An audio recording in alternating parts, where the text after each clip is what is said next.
নমস্কার। বহু বিদ্যালয় বন্ধ করে দিতে চাইছে দপ্তর। এর ইঙ্গিত পাওয়া যাচ্ছে বিভিন্ন শিক্ষা মহল থেকে। এমনকি মাননীয়ার বক্তব্যে এটা পরিষ্কার যে উনি খরচ কমাতে বলছেন অর্থ দপ্তরকে। যেসব বিদ্যালয় বন্ধ করতে পারে দপ্তর এবং সেই সমস্ত বিদ্যালয় থেকে শিক্ষক, শিক্ষিকা এবং শিক্ষাকর্মীদের সারপ্লাস বদলি দিতে পারে দপ্তর। এই সারপ্লাস বদলি দিলে সরকারে অনেক টাকার সাশ্রয় হবে, কিন্তু কেন করছে না দপ্তর, সেই বিষয়ে আজকে আলোচনা। আমার টেলিগ্রাম গ্রুপে কিছু বিদ্যালয়ের তালিকা আমি দিয়েছি, আপনারা দেখে নিতে পারেন। আমার দুটি টেলিগ্রাম গ্রুপ আছে, একটিতে অভিজ্ঞ শিক্ষক মণ্ডলী আছেন যেখানে সার্ভিস সংক্রান্ত এবং বদলি সংক্রান্ত বিভিন্ন আলোচনা হয়, এবং অন্য একটি গ্রুপ আছে যেখানে চাকরি সংক্রান্ত বিভিন্ন পিডিএফ বা অর্ডার কপি এবং এক্সেল শিট দেওয়া হয়, যার লিঙ্ক আমার ভিডিও ডেসক্রিপশন বক্সে আমি দিয়ে দিচ্ছি। এবার চলুন আসা যাক আলোচনায়। যে তিনটি কারণ জানতে পেরেছি তাই আজকে আপনাদের সামনে তুলে ধরব এবং এই বিষয়ে কিন্তু আলোচনা করব। 1 নম্বর কারণ, 10C ধারাকে হাতিয়ার করে বদলি। এই 10C ধারার বিরুদ্ধে সুপ্রিম কোর্টে কেস চলছে, কিন্তু কোর্ট কখনোই বলেনি যে শিক্ষার স্বার্থে বা শিক্ষার্থীর স্বার্থে বদলি দেওয়া যাবে না, কিন্তু কোর্ট এটা বারবার বলেছে যেখানে সেখানে বদলি কিন্তু দেওয়া যাবে না। একই জেলার মধ্যে অথবা একই ডিআইয়ের মধ্যে কিন্তু বদলি দেওয়া যাবে, অর্থাৎ সারপ্লাস শিক্ষকেরা যে জেলায় বা যে ডিআইয়ের আন্ডারে চাকরি করছেন সেই ডিআইয়ের আন্ডারে অন্য কোনো বিদ্যালয়ে কিন্তু সারপ্লাস বদলি দেওয়া যাবে। কিন্তু এখনও একটি অসুবিধে আছে এই বদলির ক্ষেত্রে, অর্থাৎ একই জেলায় বা একই ডিআইয়ের আন্ডারে বদলি দেওয়ার ক্ষেত্রে কিন্তু একটু অসুবিধে আছে। সেই অসুবিধাটা কি? একই জেলার মধ্যে যদি বদলি দেওয়া হয় সেখানে দেখা যেতে পারে একজন শিক্ষককে, যেখানে শিক্ষার্থী বেশি, শিক্ষকের ঘাটতি আছে, অর্থাৎ সারপ্লাস বদলি দেওয়া হবে। একই জেলায় এক প্রান্ত থেকে অন্য প্রান্তে কিন্তু বদলি করা হতে পারে।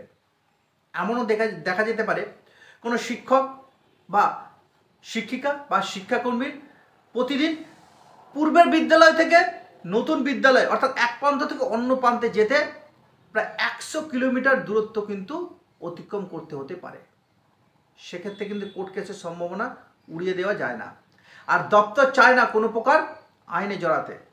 তাই এই সারপ্লাস বদলির ক্ষেত্রে 10A বা 10B ধারার মতো বিদ্যালয় পছন্দের সুযোগ কিন্তু দেওয়া, যার নিয়ম তৈরিতেই বদলির দেরির কারণ। তবে এই সুযোগ একই ডিআইয়ের মাধ্যমে হওয়ার সম্ভাবনা আছে। তাহলে এই সুযোগ দেওয়া, অর্থাৎ বিদ্যালয় পছন্দের সুযোগ দেওয়াটা কিভাবে করা যেতে পারে, সেটাই কিন্তু এখন দপ্তরের একমাত্র লক্ষ্য এবং তার কিন্তু রূপরেখা তৈরি হচ্ছে। 2 নম্বর কারণ, শিক্ষানীতি অনুসারে আর পিটিআর ও স্টাফ প্যাটার্ন অনুসারে যদি সারপ্লাস বদলি করা হয় সেখানে বহু বিদ্যালয় বন্ধ করে দিতে হতে পারে। বিশেষ করে শূন্য শিক্ষার্থীযুক্ত বিদ্যালয়গুলির ক্ষেত্রে কিন্তু এটা সম্ভাবনা উড়িয়ে দেওয়া যায় না, এবং সেরকমই কিন্তু ইঙ্গিত পাওয়া যাচ্ছে দপ্তরের কাছ থেকে।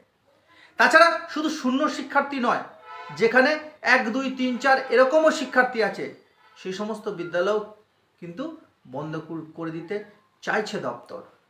এখন বিষয় হলো সেই সমস্ত বিদ্যালয়গুলির কি হবে, কী রকম প্রশাসনিক কাজে ব্যবহার করা হবে। যদি সঠিক কাজে ব্যবহার না হয় তাহলে যে সমস্ত শিক্ষানুরাগী ব্যক্তি বিদ্যালয় তৈরির জন্য জমি দান করেছেন অথবা অর্থ দান করেছেন বিদ্যালয় তৈরিতে, তাদের পরিবার বা তিনি নিজেও কিন্তু কোর্টের দ্বারস্থ হতে পারেন। এই পরিস্থিতি যাতে তৈরি না হয় তার জন্যই সঠিক নিয়ম মাফিক কাজ করতে চাইছে দপ্তর। এই নিয়ম তৈরি করতেই কিন্তু একটু দেরি হচ্ছে, যাতে কোনো আইনের জালে বা রাজনৈতিক চাপে না পড়তে হয় দপ্তরকে। এবার বলি 3 নম্বর কারণ, এমন কিছু জেলা আছে যেখানে যতজন সারপ্লাস আছেন তাদের থেকে ভ্যাকেন্সি কম, অর্থাৎ যে যে বিদ্যালয়ে সারপ্লাস বদলি দেওয়া হবে তার সংখ্যা কিন্তু কম। সেক্ষেত্রে পাশের ব্লকে নাকি পাশের জেলায় বদলি দেওয়া হবে। যিনি সারপ্লাস, ওনার যদি বিদ্যালয় সারপ্লাস বিদ্যালয় থেকে অনেক দূরে হয়, তাহলে তিনি তো কোর্ট কেস করতেই পারেন বা কোর্টের দ্বারস্থ কিন্তু হতেই পারেন। তখন আবার থমকে যাবে এই সারপ্লাস বদলি। তাহলে উপায়, যারা কাউন্সিলিংয়ের মাধ্যমে বিদ্যালয় পছন্দ করেছেন তাদের পুনরায় বিদ্যালয় পছন্দ করার সুযোগ দেওয়া। কিন্তু তা কিভাবে হবে বা কিভাবে দেবে দপ্তর, এই জায়গায় বড় জিজ্ঞাসা চিহ্ন। এখানে সঠিক গাইডলাইন তৈরি করছে দপ্তর, বা সঠিক গাইডলাইন তৈরি করার পথে আছে কিন্তু দপ্তর। কিন্তু যেখানে সারপ্লাস শিক্ষকের তুলনায় ভ্যাকেন্সি বেশি, সেখানে কোনো অসুবিধে থাকার কথা নয়। তাহলে মুদ্রা বিষয় হলো যে বিদ্যালয় পছন্দ করতে সুযোগ দিতে হবে। তা না হলে কিন্তু দেখা যাবে যে কোর্ট কেসে আবার কিন্তু দপ্তর জড়িয়ে পড়বে। এই বিষয়টাকে কিন্তু মাথায় রেখেছে শিক্ষা দপ্তর, তারই সঠিক গাইডলাইন তৈরি করতে চাইছে দপ্তর। যাই হোক, যেটা জানা যাচ্ছে নতুন সেশন শুরু হওয়ার আগেই সারপ্লাস বদলির সম্ভাবনা কিন্তু আছে এবং ধাপে ধাপে এটা কিন্তু করা হবে। যার পূর্বের বলা 3টি কারণের সঠিক গাইডলাইন তৈরি করেই কিন্তু এই বদলি শুরু করবে দপ্তর। দপ্তর কি ভাবছে তা কারোর জানা নেই, বা দপ্তর কি করতে চলেছে তাও কিন্তু জানা নেই।